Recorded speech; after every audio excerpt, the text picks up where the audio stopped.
देखिए, मराठा रिजर्वेशन जब महाराष्ट्र की विधानसभा के अंदर पास किया गया, मराठा रिजर्वेशन पास होने से पहले जब भी इस रिजर्वेशन के ताल्लुक से चर्चा हुई, उस चर्चा के दौरान हमने इसका समर्थन किया था कि मराठाओं को रिजर्वेशन मिलना चाहिए, क्योंकि मराठाओं की हालत अगर खराब हुई है तो वो मराठा समाज के ही जो बड़े बड़े पुडारी है, 200-300 परिवार जो मराठा समाज के पिछले 70 सालों से हुकूमत कर रहे हैं, जो शिक्षण सम्राट है, जो एजुकेशन के अंदर पूरा काम है, जिनके पास बैंक्स है, कोऑपरेटिव सेक्टर है, जो चीफ मिनिस्टर और मिनिस्टर्स बने हुए हैं, इनकी वजह से ये हाल हुई है। हमने इसका समर्थन किए थे, हमने ये मांग किए थे कि आप मराठाओं को रिजर्वेशन दे रहे हैं, हम इसका स्वागत करते हैं, लेकिन साथ ही साथ मराठाओं के साथ है तो आप मुसलमानों को भी दीजिए।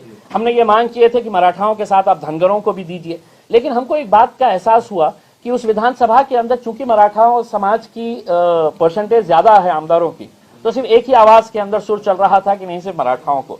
हमारा ये कहना है कि जिस प्रोसेस के अंदर गायकवाड़ कमेटी की रिपोर्ट के तहत ये जो रिजर्वेशन दिया गया है, हमने उसके ऊपर कुछ सवाल उठाए हैं। हमने ये कहा है कि जो प्रोसीजर अडॉप्ट किया गया है वो प्रोसीजर बराबर नहीं है। हमने कहीं पर भी है तो इनके रिजर्वेशन का विरोध नहीं किया है, लेकिन हम हमारे हक की लड़ाई आज जाएंगे तो किसके पास जाएंगे?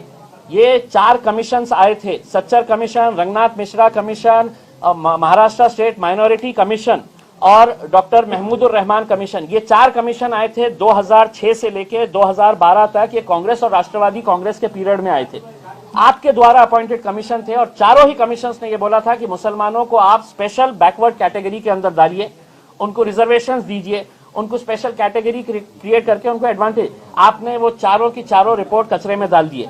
अब जब भाजपा और शिवसेना की सरकार आई और हम उनके पास गए मांगने के लिए, तो भाजपा और शिवसेना को कोई लेना देना नहीं है सरकार से, तो हम जाएंगे किसके पास? तो हम अदालत गए, और अदालत में अगर हम जाएंगे तो अदालत को हमको कुछ फैक्ट्स एंड फिगर्स बताना था। वो फिगर्स हमने क्या बताए कि हमने बताया कि मराठा को आपने रिजर्वेशन दिया, इस बुनियाद के ऊपर दिया कि उनका एजुकेशन परसेंटेज ऐसा है, उनका इकोनॉमिक स्टेटस ऐसा है, उनके पास कच्चे घर इतने हैं, उनके पास नल के कनेक्शन इतने हैं। ये एक्शन टेकन रिपोर्ट आपने ही खुद हमारे को दिया है कि हमने इस बुनियाद के ऊपर दिए। तो हमने अदालत के पास गए कि देखिए साहब, मराठास को आपने इस बुनियाद के ऊपर दिए है, मुसलमानों के बारे में भी आप बता दीजिए हमें।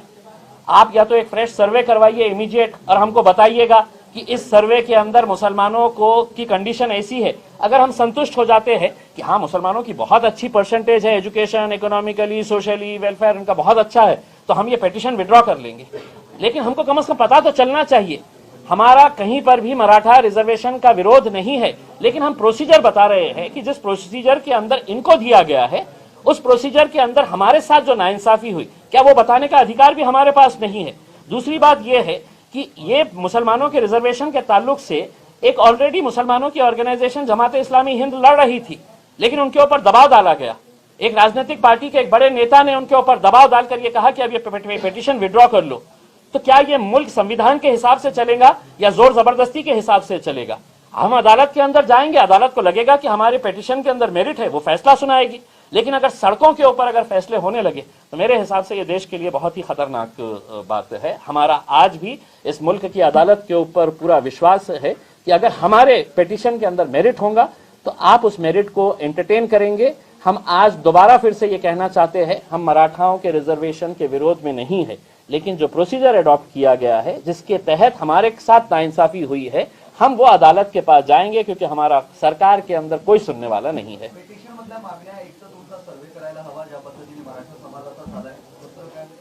हमारा सबसे अहम मुद्दा यही है कि जो लैप्सेस किए गए हैं, वो लैप्सेस को अगर रेक्टिफाई करते हैं तो हमको ऐसा लगता है कि उसके अंदर हमें इंसाफ मिलेगा। दूसरी बात यह है कि हम सरकार से ये चाह रहे हैं कि आप जो डेटा मराठा समाज को रिजर्वेशन देते वक्त जिस डेटा को आपने तैयार किए हैं, वो डेटा कम से कम आप इमीडिएट सरकार को अगर डायरेक्शंस देते हैं कि कास्ट वाइज सेंसस 1931 ऑनवर्ड्स है तो कास्ट वाइज सेंसस हुआ नहीं है, डेटा कहां से आया हमको पता नहीं है, हमारे कितने बच्चे ग्रेजुएट्स है, अंडर ग्रेजुएट्स है, पोस्ट ग्रेजुएट्स है, ये हमको पता नहीं, हमारे पास कितने पक्के घर है, कच्चे घर है, पानी का नल किसके पास है, नहीं है, ये सब डेटा हमारे को भी दीजिए। ये हम पिटीशन के अंदर रिक्वेस्ट करे हैं कि सरकार को फौरन हाईकोर्ट में इंस्ट्रक्शन देना चाहिए कि जिस हिसाब से तुमने मराठाओं का डेटा दिए है उसी हिसाब से मुसलमानों का दे दीजिए। अगर हम कन्विंस हो गए तो हम इमीडिएट वो पिटीशन विड्रॉ कर लेंगे। Thank you.